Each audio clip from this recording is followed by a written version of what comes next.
जयशंकर प्रसाद की पुनर्मिलन है। अब जयशंकर प्रसाद का पुनर्मिलन इंपॉर्टेंट है, आपको पता है कामायनी के निर्वेद सर्ग से लिया गया है पुनर्मिलन, तो आप इसको देखिए, इसमें श्रद्धा का, मनु का और मतलब ईड़ा का अच्छा सा है, आपको समझ में आएगा कि क्या क्या इसमें मतलब है। तो हेलो एवरीवन, कैसे हैं आप सभी? आशा करते हो अच्छे होंगे और मन लगा के पढ़ाई कर रहे होंगे। तो आज की इस वीडियो में हम बात करेंगे परीक्षा के ऊपर ही बात करेंगे कि परीक्षा में और हम क्या ऐसी चीज़ें पढ़ लें कि जो हमारे लिए मतलब फ़ायदेमंद साबित हो, आगे हमारे लिए काम आए। तो जैसे आप लोग देखिए टीजीटी पीजीटी तुम्हारी तैयारी कर रहे हैं और किसी भी सब्जेक्ट से कर रहे हैं, तो उसमें आप लोग अपने सिलेबस के अकॉर्डिंग पढ़ाई कर रहे हैं, तो उसमें कुछ अलग से भी आपको पढ़ने की ज़रूरत है। अपने सिलेबस के अकॉर्डिंग तो पढ़िए ही पढ़िए। कुछ चीज़ें जैसे मान लीजिए अभी आपको ऐसा लगता है कि एग्ज़ाम होने में टाइम है और सिलेबस आपका मतलब मोस्टली कंप्लीट हो चुका है, आप रिवाइज कर रहे हैं, आप उसको दोहराने पे हैं, तो साइड में आपको इन चीज़ों के उन्हीं से संबंधित, ऐसा कुछ अलग से नहीं है, उन्हीं सिलेबस के जो आपके लेखक हैं या चीज़ें हैं उनको मतलब आपको अलग से देखने की ज़रूरत है। किन किताबों से देखेंगे वो मैं आपको बताने वाली हूँ, ताकि इससे ना आपको फ़ायदा होगा एग्ज़ाम में, ना ज़रूर आपको फ़ायदा होगा। क्योंकि जब मेरा चयन हो गया था तो जब मेरे आँख के सामने ये चीज़ें आई तो मुझे लगा कि ये सारी चीज़ें हम लोग को दोहरा लेनी चाहिए थी, क्योंकि ये ऑलरेडी हम लोग पढ़ चुके हैं और नहीं दोहराने की वजह से हम लोग के मतलब जहन में आते नहीं है चीज़ें। तो इन्हीं सब पे बात करेंगे। उसके पहले मैं दो प्रश्न ले लेती हूँ। एक तो प्रश्न धर्मेंद्र सिंह के नाम से आया था, बहुत सारे प्रश्न उनके आए थे, लेकिन एक मेन जो प्रश्न उनका ये था कि जैसे वो कहीं कोचिंग करती हैं और वो कह रही हैं कि वहाँ के टीचर जो उनको बताए हैं कि बस नोट्स पढ़ो और पुराने साल के क्वेश्चन पेपर लगाओ, इससे काम हो जाएगा। तो मैं आप लोगों को यही बताती हूँ कि प्रीवियस ईयर के बस क्वेश्चन पेपर लगाने से ये मत सोचिएगा कि वही क्वेश्चन रिपीट करेगा। उससे संबंधित प्रश्न पूछे जाते हैं, उसी के आधार पर प्रश्न पूछे जाते हैं, जैसे आधार बना के। जैसे आपको पुराने साल के पेपर लगाने से ये फायदा होता है कि आपके माइंड में ये चीजें रहेंगी, आपको एक अनुमान सा लगता है कि ऐसे प्रश्न पूछे जा सकते हैं, इन टॉपिक से पूछा जाता है। तो जो 4 ऑप्शन दिए हुए हैं उनकी व्याख्या को अगर आप पढ़ेंगे तो एक साथ 4 क्वेश्चन आपका तैयार होते जाता है। तो इसलिए पुराने साल के पेपर लगाने चाहिए। लेकिन ये कहिए कि सेम क्वेश्चन अगर मैं उतना पढ़ लूँ, सेम क्वेश्चन रिपीट हो जाए, तो मेरे हिसाब से ऐसा नहीं होता है। उतना पढ़ के कोई जॉब नहीं ले सकता है, तो इसलिए आपको अलग से भी कुछ पढ़ना चाहिए। तो इनका यही प्रश्न है कि इतना पढ़ने से क्या हो जाएगा, और किताब इन्होंने नहीं ली है, बस नोट्स है और पुराने साल के पेपर लगा रही हैं। तो मैं तो भाई अपनी तरफ से यही सजेस्ट करूंगी, मेरी पर्सनल राय है, वैसे आपको जो सही लगे करिएगा, लेकिन आपके पास मूल पुस्तक होनी जरूरी है, क्योंकि आपका बेसिक मजबूत होना चाहिए। ज्यादा ना हो, मैं बार बार कहती हूँ कि गिनी चुनी पुस्तक रखिए, अच्छे राइटर की पुस्तक रखिए, लेकिन आपके पास मूल पुस्तक हो, साइड में अपने नोट्स पढ़िए। नो डाउट कि वो हो सकता है कि बहुत अच्छा नोट्स हो, उसमें सारी चीज़ों को मिला के वो अच्छे से तैयार करिए। प्रीवियस ईयर के क्वेश्चन पेपर भी आप हल करिए, लेकिन किताब भी पढ़िए, मूल पुस्तक भी पढ़िए और उनसे भी संबंधित कुछ नए नए प्रश्न भी आप देखने का प्रयास करिए। कहीं से कोई लेकिन मत छोड़िए कि अरे यार मैंने ये तो पढ़ा ही नहीं था, एग्जाम में ये पढ़ा होता तो शायद मतलब मेरा निकल जाता। तो इसलिए कोई रिस्क नहीं लेना है, कहीं से कुछ नहीं छोड़ना है, आप पढ़ते रहिए, किताब भी पढ़िए, जरूरी होता है किताब पढ़ना, ठीक है।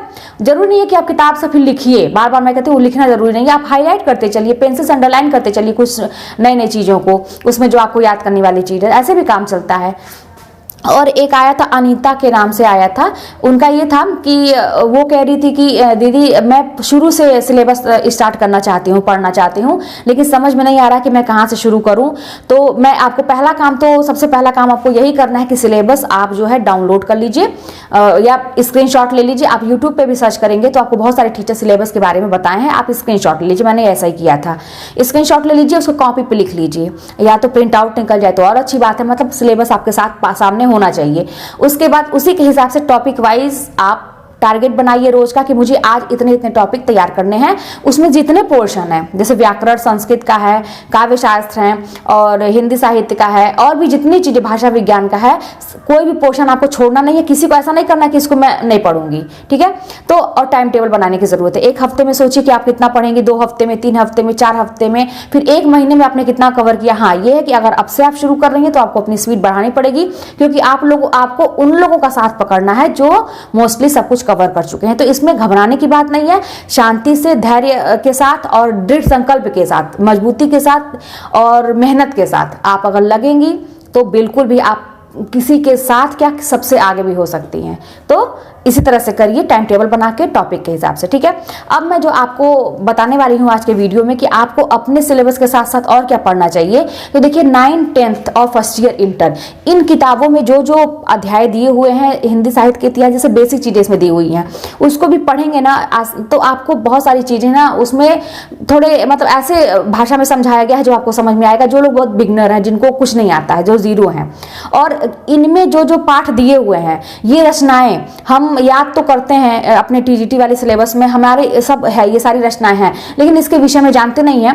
तो इन चीजों को भी ना साइड में आप देखते चलिए, इनसे मतलब इनके विषय में जानते चलिए, क्योंकि ये जो 9th 10th first year inter की ये जो चीजें हैं ये इंपॉर्टेंट है। और मैंने बहुत सारी चीजें ऐसे देखी थी उसमें कि हम लोग नहीं पढ़ते हैं, जैसे उसमें हम लोग के आंख के सामने ये क्वेश्चन नहीं आते हैं, तो आपको देखना चाहिए, रिस्क नहीं लेना चाहिए कि और पढ़ा हुआ है, सबसे बड़ी बात है तो हम लोग इसको पढ़ चुके हैं। तो जैसे ये देखिए मेरे पास किताब है 9th 10th की, ठीक है, 9th 10th की मेरे पास किताब है, और इसका मैं आपको चैप्टर बता देती हूँ कि ये चैप्टर जो है आप पढ़ लीजिए, ठीक है, सर्च करके पढ़ लीजिए, या जहाँ से भी आपको सुविधा होती है आप वहाँ से पढ़ सकते हैं, ठीक है।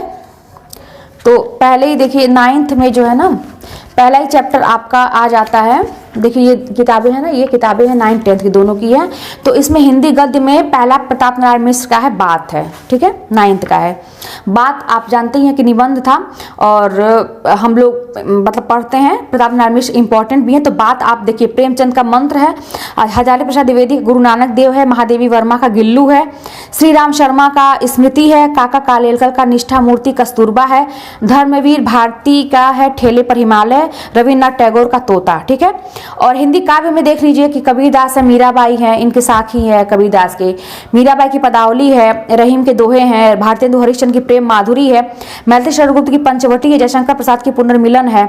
अब जयशंकर प्रसाद का पुनर्मिलन इंपॉर्टेंट है, आपको पता है कामायनी के निर्वेद सर्ग से लिया गया है पुनर्मिलन, तो आप इसको देखिए, इसमें श्रद्धा का, मनु का और मतलब ईड़ा का अच्छा सा है, आपको समझ में आएगा कि क्या क्या इसमें मतलब है। तो ये सारी चीजें हैं। फिर पुनर्मिलन क्यों कहा गया, क्योंकि वो बिछड़ गया रहता है, मनु चला गया होता है। मैं आपको सारांश बता देती हूँ पुनर्मिलन का, कि वो चला गया रहता है और श्रद्धा उसको खोजने जाती है, ईड़ा के पास जाती है, वहां पे फिर किसी तरह से वो देखती है वहां पे अचेत पड़ा हुआ है ये जो है मनु, और उसको फिर वो होश में आता है। फिर अंतिम में सभी परिवार का, इसका बेटा कुमार रहता है, तो सभी मतलब पुनर्मिलन हो जाता है परिवार का। तो ये जब पढ़ेंगे तो आपको अच्छा लगेगा, कामायनी से दिया गया है। सूर्यकांत त्रिपाठी का निराला है दान, सोहनलाल द्विवेदी का उन्हें प्रणाम, हरिवंश राय बच्चन का है पथ की पहचान, बहुत ही इंपॉर्टेंट है। पथ की पहचान तो मोटिवेशन वाली कविता है, समझिए इसको। तो मैं बच्चों को पढ़ाती हूँ तो वैसे ही मोटिवेट मैं करती ही रहती हूँ, और इस कविता के माध्यम से आप खुद पढ़ के देखिएगा और समझने का प्रयास करिएगा, आप मोटिवेट हो जाएंगे। कुछ भी आपको लगता है कि दीदी बता दीजिए तो मैं बता सकती हूँ, इसमें से कुछ भी है। नागार्जुन का देखिए बादल को घिरते देखा है, केदारनाथ अग्रवाल का है अच्छा होता सितार संगीत की रात, शिवमंगल सिंह सुमन का युगवाणी, संत रैदास का है प्रभु जी तुम चंदन हम पानी, ठीक है। तो ये तो हो गया आपका संस्कृत का, मैं नहीं लेती हूँ, ये 9th का हो गया गद्य पद्य। फिर 10th का देख लीजिए कौन कौन सी है। ये साहित्य, हिंदी साहित्य का इतिहास तो दोनों में है शुरू में, और इसमें पहला पाठ रामचंद्र शुक्ल का मित्रता ही है, जयशंकर प्रसाद का ममता, पद्मलाल पुन्नालाल बख्शी का क्या लिखूं, डॉक्टर राजेंद्र प्रसाद का भारतीय संस्कृति, रामधारी सिंह दिनकर का ईर्ष्या तू न गई मेरे मन से, डॉक्टर भगवत शरण उपाध्याय का अजंता, जयप्रकाश भारती का पानी में चंदा और चांद पर आदमी।